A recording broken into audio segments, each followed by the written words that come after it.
Na fara harkokin fina-finai kusan akalla sama da shekara 20 da suka shuɗe. Na kan duba wasu idan na ga lalle sun cancanta ni ya dace na yi, zan ce zan yi, amma akwai gyara guri kaza da guri kaza. Akwai waɗanda kuma aka kawo min na ga ni a kankin kaina na ga ba irin wanda ya kamata in taka ɗin bane, ba kuma yi man za su yi ba.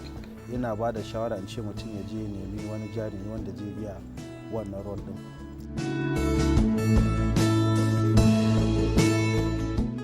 Idan har za a ce za a ci gaba da fina-finai waɗanda ba su da kamar wasu alƙibla, to har yanzu za a iya cewa ba inda za a kai. Mu manufanmu abin da ya sa muka shigo ita wannan masana'anta domin mu tallafa mu cicciɓa mu al'adun malam Bahaushe da yarensa watsu a duniya, ta yadda za a san wane ne shi, yaya mu'amalarsa take. Amma idan har za a ce fina-finanmu ba sa ba mu wannan kyakkyawan wakilcin, suna ɗaukan wasu abubuwa na daban waɗanda ba su ne muhimman abin da ya kamata mu durfafa ba, za a iya cewa ana kwangwaba kwan baya, kuma ita wannan harka ba ta alfanar da mutane ga komai ba.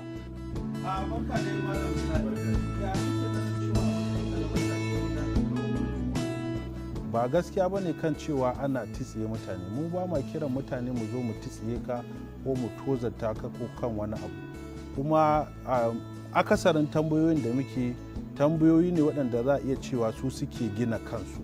Zance ne cikin zance, sakamakon tambayar da aka yi maka ka ba da ansa ka faɗa, za a iya zaƙulo wata tambaya a yi maka a ɗora a kai.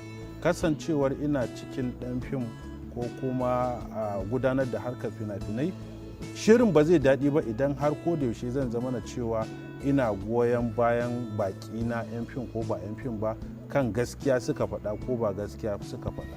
Idan ana maganar tozarta, ni abin yana bani dariya in mutum ya ce wa an tozarta. Na zo na maka tambaya ko na miki tambaya, kin ba da ansa da bakinki ko da bakinka. Ni ban ga abin da za a ce an tozarta ku, tunda ba matse bakinka aka yi ba.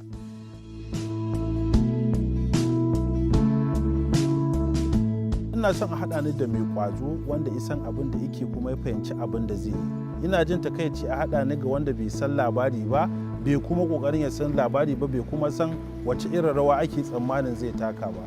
Ire-iren waɗannan jarumai ko jaruma ba su da daɗin aiki kwata-kwata, kuma sukan sage wa mutum gwiwa.